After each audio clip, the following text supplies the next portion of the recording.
With this She touched the blade, cursed I blade bestow no one upon you could the lift. guardianship of the It realm. burned silver in the Protect the Alpha King innocent Knelt. and uphold In the the kingdom ancient of laws. Erendor, the skies were never fully free of shadow. Even at noon, a dim twilight fell over the stone streets and moss-covered towers.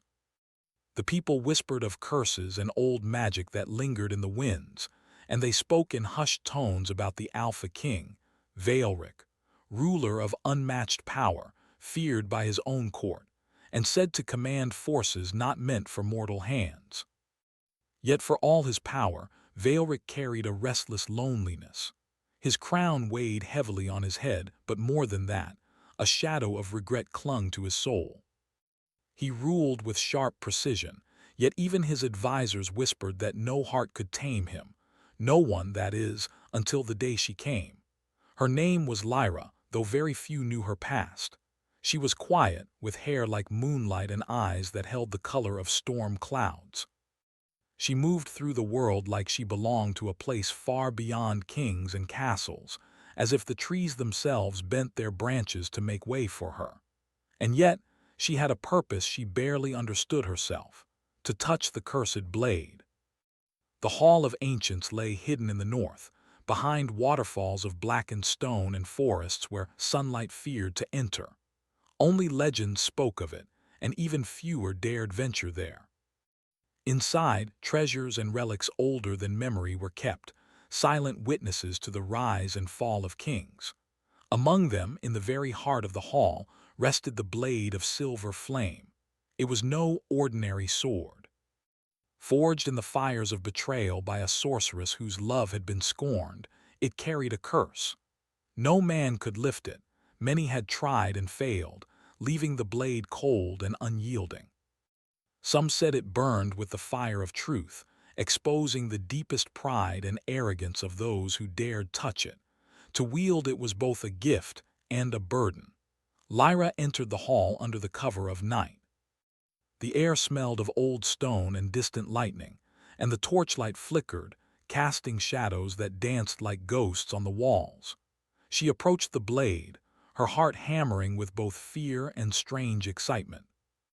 Every instinct in her body warned her against it, but a voice, soft, almost like a memory, told her she was meant to try. When her fingers brushed the hilt, silver fire leapt along her skin. It was cold yet alive, a burning that did not pain her but filled her with a strange clarity.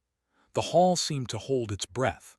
Lyra lifted the sword slowly, and it responded to her strength as though recognizing her not just as a hand to wield it, but as its rightful bearer. From the shadows, a voice called her name. "Who dares?" Veilric stepped into the hall, his cloak swaying like a living shadow. His eyes, sharp as obsidian, widened at the sight of her holding the impossible. Every legend he had heard about the blade of silver flame had come alive before him. And in that moment, the Alpha of all men, the ruler feared by gods and mortals alike, kneeled. The hall echoed with silence. Veilric's knees bent, his pride shattered in an instant. He did not bow out of respect. He knelt because the blade recognized her as its master, and the recognition forced even him into humility. Lyra's breath caught. She had never imagined the power she now held, nor the way it could move even a king. Veilric's voice was low, almost reverent. "How? I do not know," she admitted. Her voice trembled not with fear but with awe. "I only felt that it wanted me." He studied her carefully. Every muscle in his body, every instinct screamed to take control, to reclaim dominance. But something deeper, something older than fear or pride told him to wait. She was not ordinary. She was something dangerous, yes, but also essential. The silver fire of the blade wrapped around her hand, crawling up her arm like living veins. The sword whispered in a language she did not understand, a soft hiss of secrets and warnings. Lyra shivered, but she did not let go. It felt as if the sword spoke to her soul, revealing not only her power but the weight she had unknowingly carried for years. "You must come with me," Veilric said finally, his voice steady but unsure. "The court will not understand what has happened here." Lyra hesitated. Every story of the Alpha King she had heard told of cruelty and iron will, yet here he was, kneeling, uncertain, vulnerable. She felt a strange pull toward him, even as every instinct screamed caution. "I cannot leave the sword," she whispered. "It calls to me. It says."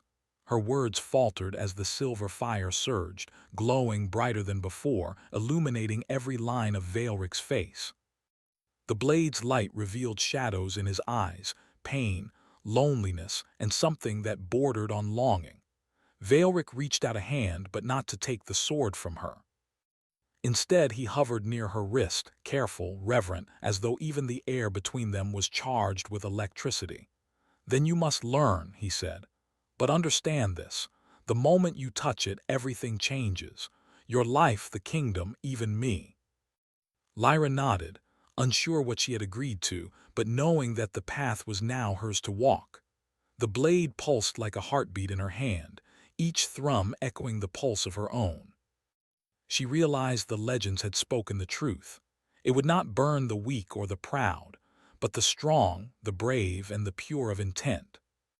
For a long moment, they simply stared at one another, a tension hanging in the air that was neither love nor fear, but something closer to fate itself. Veilric had never knelt for anyone, yet here he was, humbled. Lyra had never known her own strength, yet here she stood, unshaken. Then a tremor ran through the hall.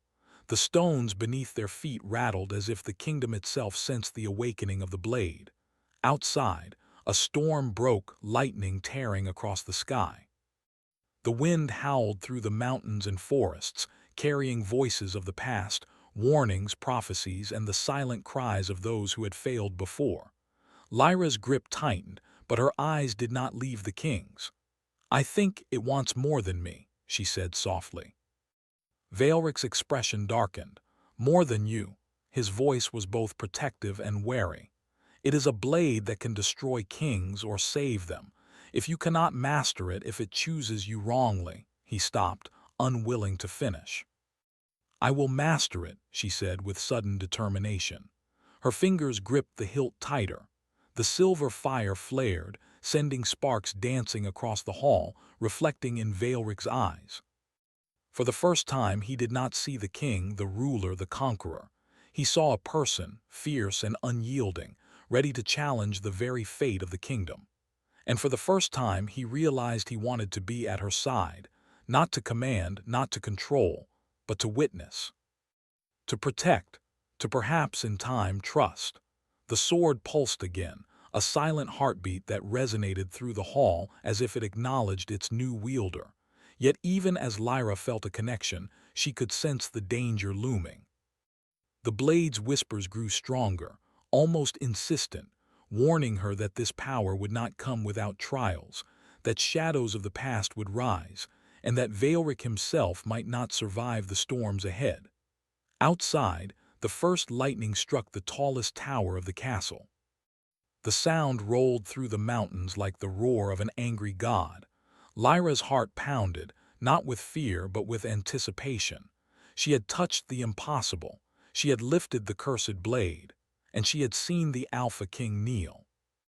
The moment stretched, heavy and trembling, filled with unspoken promises, unspoken fears, and the quiet spark of something neither fully understood. For Lyra, the night was no longer just twilight, it was fire. Silver fire, burning in her hand, illuminating the path she could not yet see. And in the shadow of that hall, the Alpha King rose slowly from his knees. He did not reach for the sword. Instead, he looked at her with an intensity that made her pulse quicken. "You have no idea what you've awakened," he said. Lyra met his gaze. "Neither do you," she replied. The air between them shivered, alive with tension, anticipation, and the promise of storms yet to come. Outside, the lightning continued to strike, as if the world itself demanded attention. And in the quiet of the hall, the cursed blade burned silver, whispering, waiting, watching. The legend had begun again. The castle of Urindor loomed on the cliffs like a dark sentinel, its towers clawing at the heavy sky. Inside, torchlight flickered across the stone halls, and shadows danced like restless spirits. Lyra had returned from the Hall of Ancients, the silver blade still burning in her grasp. Every step she took felt heavier, as if the weight of destiny itself pressed upon her. The Alpha King, Werewolf, walked beside her, his cloak brushing the cold floors. The courtiers had already begun to whisper. Rumors spread like wildfire. A woman had lifted the blade of silver flame. A woman had held a power no king could claim. And the king, Werewolf himself, had knelt before her. Some whispered admiration, others fear. None dared to question the authority of the king, yet all felt the tremor of change. Even within the castle, nothing would remain the same. Lyra's hand never left the hilt. The blade pulsed with a soft light, illuminating the deep lines of Werewolf's face. He walked with a measured stride, but his mind was far from steady. He had ruled for decades, and yet here, in the quiet corridors of his own home, he felt the fragile edge of vulnerability. She had awakened something ancient, something dangerous, and he could not fully grasp it. "You must be careful," Werewolf said quietly, his voice low so only she could hear. "The court will not understand what you carry. They see only power and they fear what they cannot control." Lyra looked up at him, her storm-colored eyes meeting his. "And you? Do you understand it?" He paused. His dark gaze softened, if only for a moment. "I do not, but I will try." There was a tension between them, a silent acknowledgement of power and trust. Werewolf was used to commanding, to bending wills to his own. But with her he felt something new, respect, fear, and a strange fascination that he did not know how to name. Lyra had touched the impossible, and in doing so, she had reshaped the very air around him. The first night back in the castle, Lyra could not sleep. She wandered the halls, the silver fire of the blade faintly glowing in her hand. Every corner seemed to whisper secrets. Every shadow seemed alive. The blade hummed softly, almost as if it were breathing. A soft voice echoed in her mind. She did not recognize it, yet it carried weight and warning. "The kingdom is not yet safe. Darkness rises from within." Lyra's pulse quickened. She had expected trials, but this was different. This was not the danger of monsters or storms, it was human. Betrayal, ambition, fear. In the morning, the king summoned his council. Lords and ladies gathered in the grand hall, their eyes fixed on Lyra and the silver blade. Murmurs filled the air like a restless wind. Some bowed nervously. Others avoided her gaze. The air was thick with judgment, curiosity, and fear. "My lords," Werewolf began, his voice cutting through the whispers, "you have heard the legends of the blade of silver flame. Today you have seen it lifted. I warn you, this is no ordinary power.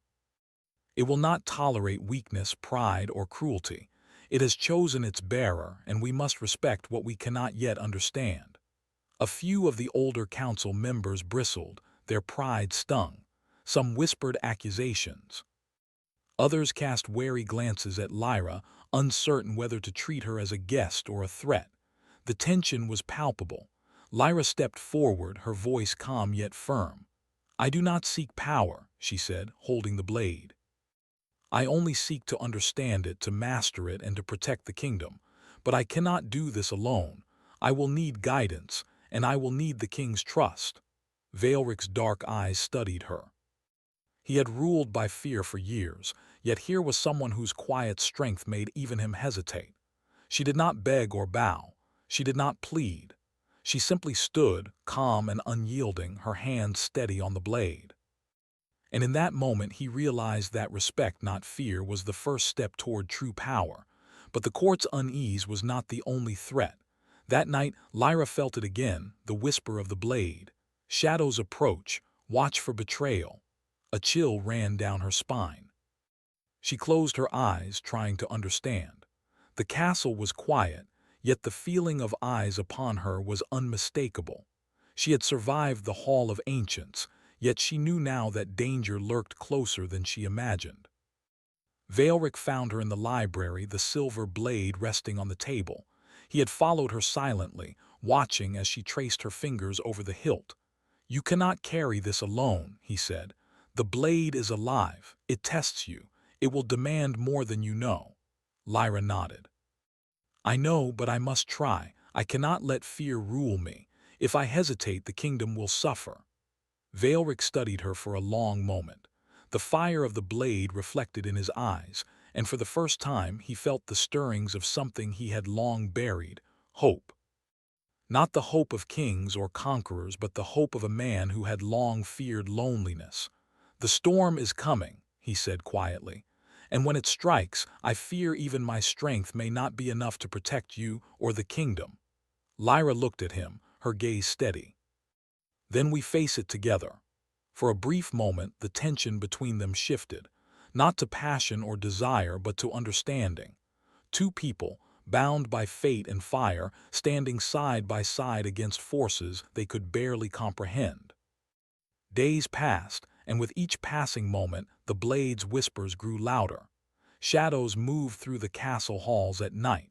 Servants whispered of strange figures in the corridors. Animals refused to enter certain rooms. Even Veilric's advisors began to sense that something ancient had stirred, something that had lain dormant for centuries. One evening, as the sun bled red over the mountains, Lyra trained with the blade in the courtyard. Veilric watched from the walls, his arms crossed, noting her movements. She was careful, precise, learning the rhythm of the sword, feeling the pulse of its power. Each swing left faint silver trails in the air, sparks of light that disappeared as quickly as they appeared. "You are learning fast," Veilric said, descending into the courtyard. "But power without control can destroy as easily as it protects." Lyra paused, looking up at him. "I know. That is why I must master it, not just for me, but for everyone who cannot protect themselves." He nodded slowly. "You have the courage of a queen, yet the wisdom of one who has seen too much. It is rare." His eyes softened, though he did not say more. Words had never been his way of showing respect, but his gaze spoke volumes. Suddenly, a scream tore through the castle. Both of them froze. Lyra's grip on the blade tightened instinctively. The sound came from the northern wing, the part of the castle long abandoned and rumored to be haunted. Veilric drew his own sword, dark steel glinting in the fading light. "Stay close," he commanded. His voice carried authority, but beneath it there was a note of concern. They ran through the empty halls, torchlight flickering wildly. Shadows seemed to reach for them, moving as if alive. At the end of the corridor they found a servant, pale and trembling, pointing toward a wall that had cracked. Behind it a faint glow pulsed, like a heartbeat of light and darkness intertwined. Lyra approached cautiously. The blade hummed in her hand, as if sensing the presence of another power nearby. She laid the tip against the glowing crack. The light responded, stretching and twisting, revealing a hidden chamber. Inside, the air shimmered with energy, and strange markings adorned the walls. Veilric stepped beside her, his hand hovering near hers. "Whatever this is," he said quietly, "it is old, older than the castle, older than the throne itself." Lyra's heart raced. The blade pulsed stronger than ever, almost urging her to enter. "We must be careful," she said. "This could be the source of the curse, or something far worse." A sudden cold wind blew through the chamber, extinguishing the torches. The shadows seemed to close in, whispering her name, testing her courage. Lyra felt a shiver, but she held the blade higher. The silver fire flared, illuminating the chamber, pushing back the darkness. Veilric's voice was steady, calm. "You are not alone."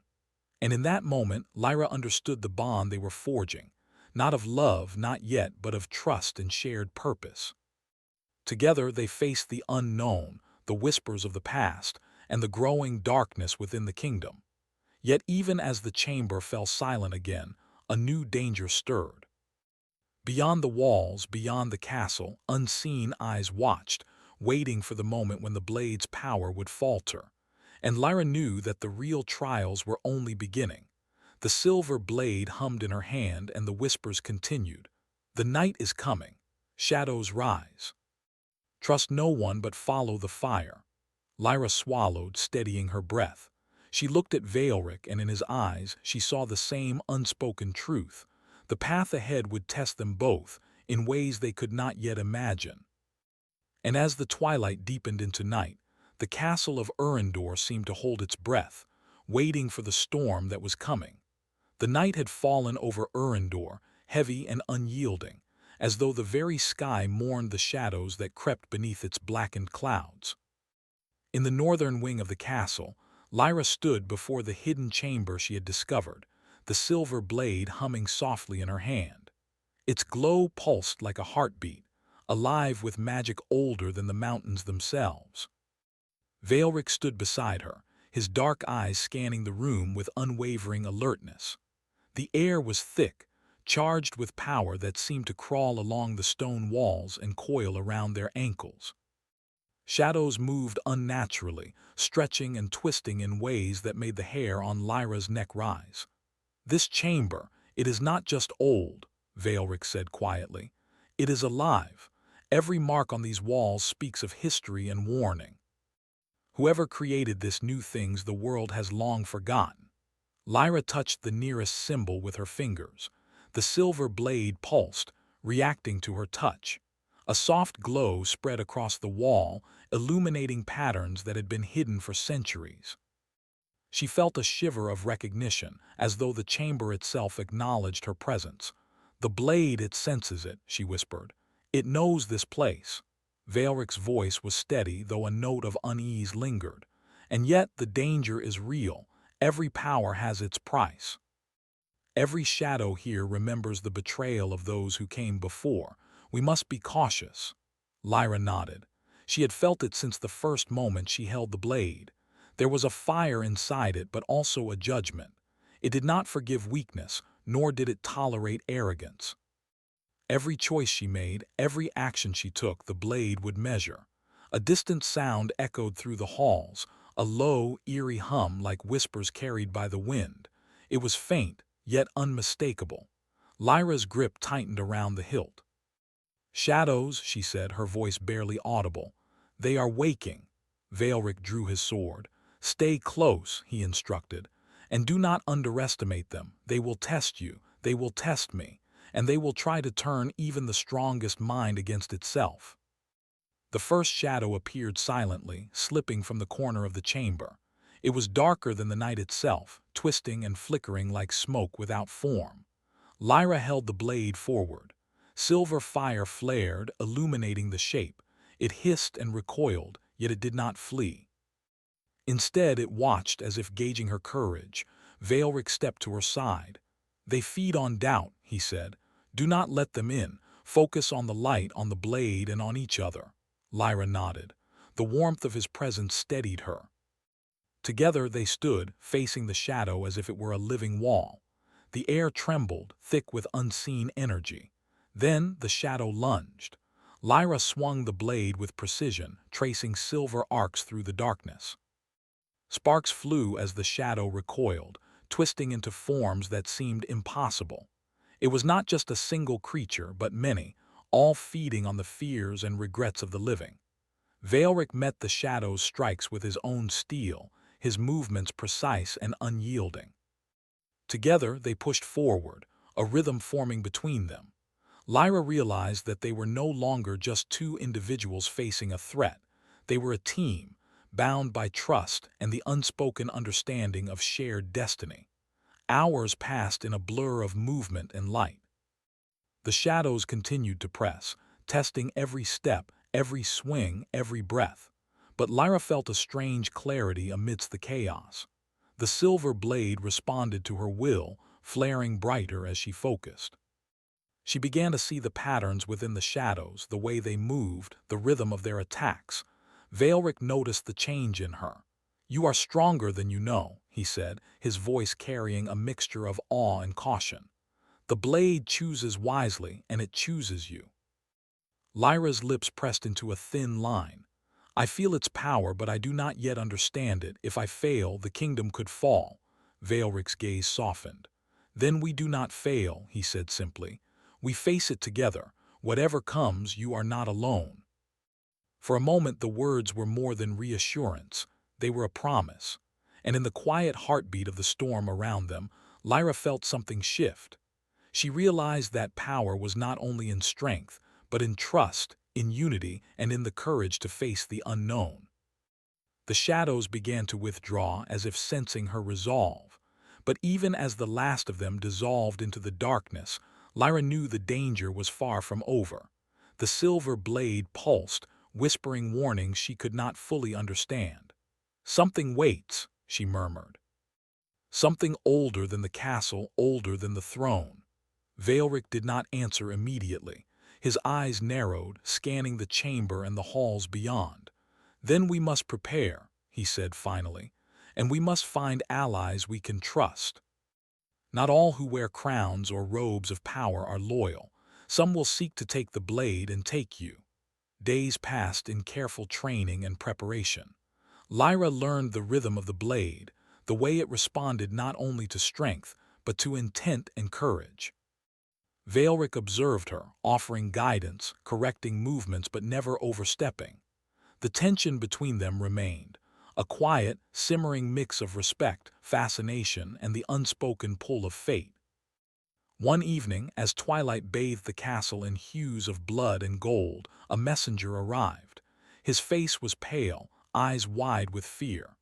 "My lord, my lady," he said, bowing quickly. "There are reports from the northern villages, strange figures moving in the forests. Crops are failing, animals disappearing, and those who venture out at night, they do not return." Veilric exchanged a grim glance with Lyra.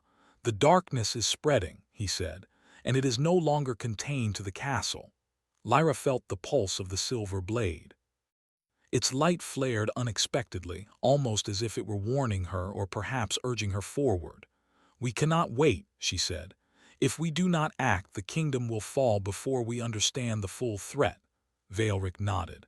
"Then we ride at dawn, together." The following morning, they left the castle under a sky of swirling clouds.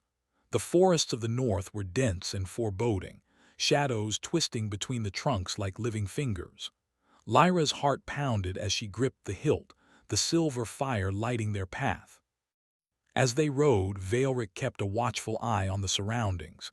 He had faced countless threats before, but never like this. The darkness was not just a physical force, it was cunning, intelligent, and relentless. Suddenly, a howl echoed through the trees. Shadows surged along the ground, racing toward them with unnatural speed. Lyra raised the blade, silver fire flaring to meet them. Veilric drew his sword and led the charge. The battle was chaotic.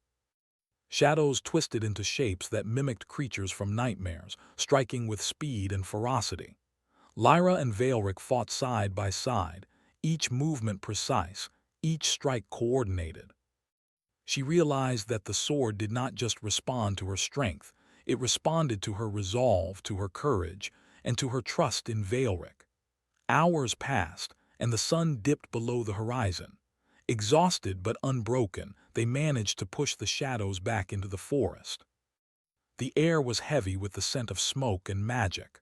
Lyra leaned against her horse, breathing heavily, the silver blade still glowing faintly.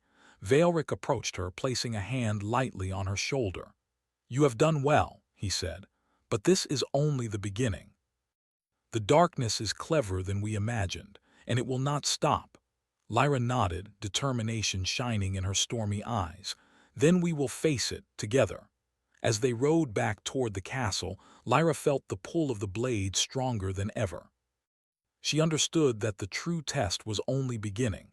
Shadows were gathering in places she could not see, and betrayal, whether by men, magic, or both, was coming. And in the quiet of the forest, unseen eyes watched their passage. The darkness was patient. It was waiting. And when the time was right, it would strike. But Lyra was no longer just a girl in the shadow of legends. She was the bearer of the silver blade, chosen by power older than kings, and she would not falter. The storm of the night had tested them, but the fire of the silver blade had guided them. And as they returned to the castle, Lyra knew that the coming days would demand more than courage. They would demand heart, trust, and the willingness to face the truth about themselves and each other. The whispers of the blade continued, faint but insistent. "The kingdom's fate lies with the brave, and with the hearts that will not break." And in that moment, Lyra understood. She and Veilric were no longer merely allies. They were bound by destiny, by courage, and by the unspoken promise of a future that only they could shape.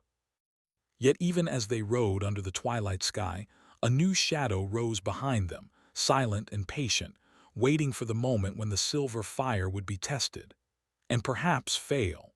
The dawn broke over Erendor with a hesitant light, pale and fragile, as if the world itself feared the coming day. The castle stood silent, its towers shadowed and cold, but within its walls the air throbbed with anticipation. Lyra held the silver blade, the fire within it pulsing brighter than ever. She had trained, fought, and endured, yet she knew the final test was near. Veilric stood beside her, his cloak brushing the floor, his dark eyes scanning the horizon. The king had always been strong, relentless, feared by men and whispered about by gods. But now, facing the growing darkness, even he seemed vulnerable, aware that power alone could not save them. "The shadows are gathering," Veilric said quietly, his voice low, carrying the weight of truth. "They will strike here at the heart of the kingdom. If we falter, everything will fall," Lyra nodded. "Then we must not falter," she said, her voice steady, though her heart beat like a drum in her chest. "The blade has shown me the path. I must follow it, and we must face this together." The castle trembled as the first of the shadows arrived, creeping through corridors and gates like smoke. Their forms were ever shifting, dark and hungry, feeding on fear and doubt. But Lyra did not waver. The silver blade blazed in her hands, its fire illuminating the hallways, pushing back the darkness with each step she took. Veilric moved beside her, his steel cutting through the shadows with practiced precision. The castle, which had always been a place of stone and silence, now rang with the clash of magic and metal. Sparks flew as steel met shadow, and every strike carried the weight of fate. Hours passed as they fought, the shadows relentless, testing both courage and resolve. Lyra felt the pull of the blade stronger than ever, almost as if it were alive, guiding her, warning her, whispering truths she could not fully understand. "Do you feel it?" she asked, breathless. "The power, it's growing." Veilric nodded. "Yes, and it is choosing its moment.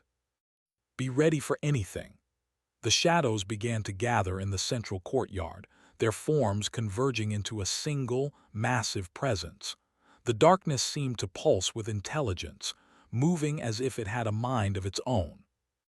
Lyra raised the silver blade, and it flared like a beacon, silver fire rippling outward, illuminating the faces of the soldiers who had gathered to defend the castle. Veilric stepped forward, his voice carrying over the battlefield. "Hold your ground. Protect the castle. We fight not just for ourselves, but for the kingdom." The shadow surged forward, a tidal wave of darkness that threatened to engulf everything. Lyra met it head-on, swinging the silver blade with precision. Sparks of fire met the darkness, crackling and dancing in the air. She felt the blade's power responding to her intent, flaring brighter with every act of courage. Veilric fought at her side, cutting through the advancing shadows, his movements a perfect blend of strength and strategy. Together, they became a force the darkness had not anticipated, a union of will and trust that neither shadow nor curse could break. But even as they pressed forward, Lyra sensed a deeper threat. The blade whispered urgently, warning her of a final challenge yet unseen. She realized that the shadow they fought was only a fragment, a test, a prelude to the true trial that lay ahead. "They are not all," she said, turning to Veilric. "There is more, something older, something stronger." Veilric's eyes darkened. "Then we face it. Whatever comes, we face it together." The sky darkened further, and from the clouds descended a figure shrouded in darkness, larger and more terrifying than any shadow they had faced. Its eyes glowed like embers, and its presence seemed to suck the light from the courtyard. Lyra's pulse quickened, but she did not falter. The silver blade pulsed in response, silver fire roaring along its edge. Lyra raised it high, feeling the full power of its magic. She stepped forward and Veilric moved beside her, placing a steadying hand on her shoulder. "You are ready," he said, his voice firm, filled with both trust and determination. "Trust yourself, trust the blade, and trust me." Lyra nodded, drawing strength from his words. She had feared this moment, yet she felt a calm determination settle over her. She would not fail. The kingdom, the people, and even the king's trust depended on her courage. The final shadow lunged, a wave of darkness that twisted and surged like living night. Lyra met it with the silver blade, the fire flaring brighter than ever, cutting through the shadow with arcs of silver light. Veilric's sword joined hers, their movements in perfect harmony, a dance of strength, strategy, and trust. The shadow recoiled, then surged again, stronger, faster, but Lyra did not falter. She focused, letting the blade guide her, letting it merge with her will. Silver fire erupted, spreading outward, illuminating the courtyard and burning away the darkness. Veilric's eyes widened as he watched her, not in fear but in awe. "You are extraordinary," he said, his voice barely audible over the roar of magic. Lyra's heart pounded, but she did not slow. She felt the whispers of the blade guiding her to the heart of the shadow. It was a challenge of courage, of resolve, of spirit.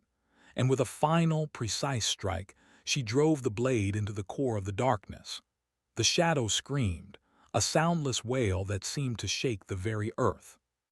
Light and darkness collided, a storm of silver fire and shadowy tendrils. Lyra held her ground, unwavering, the silver blade blazing like the sun. And then, silence. The shadow dissolved, leaving only faint traces of smoke and the echo of power that had long lain dormant. Lyra stood, chest heaving, the blade still glowing softly in her hands. Veilric approached, placing a hand gently on her shoulder. "You did it," he said quietly, awe in his voice. "You have saved the kingdom." Lyra looked up at him, her storm-colored eyes reflecting both exhaustion and triumph.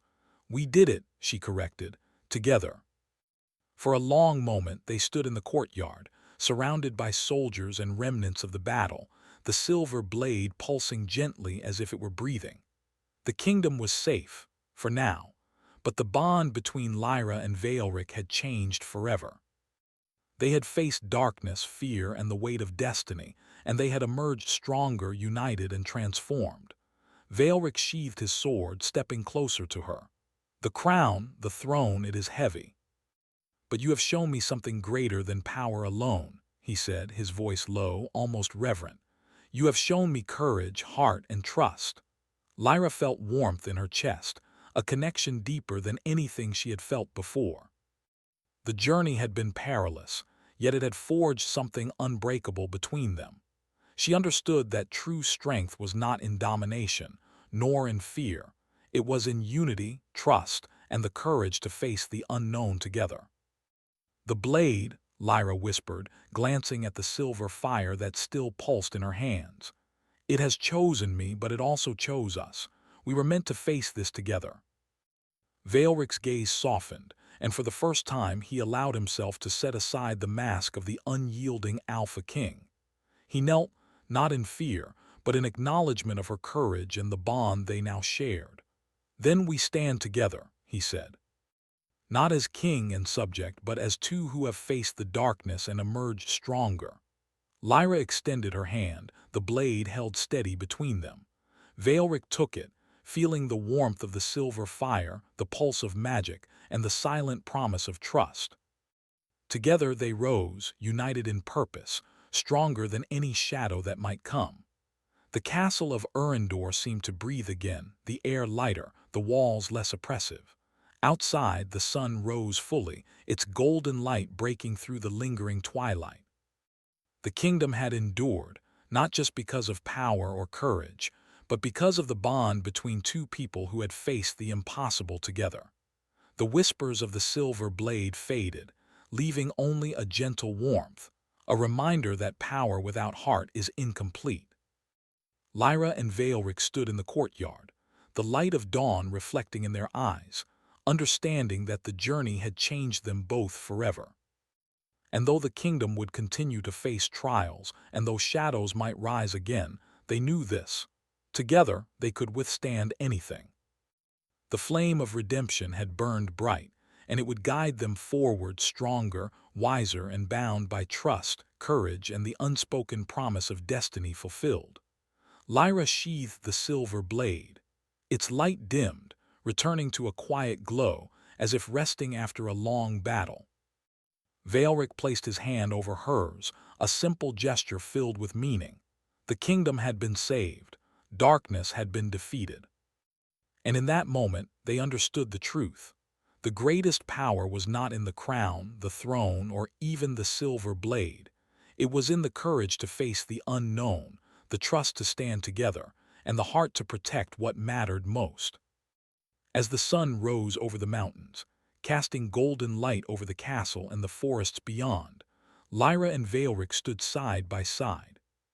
The kingdom of Urandor had survived the shadows, and in their unity a legend had been born, one of courage, trust, and redemption that would echo through the ages.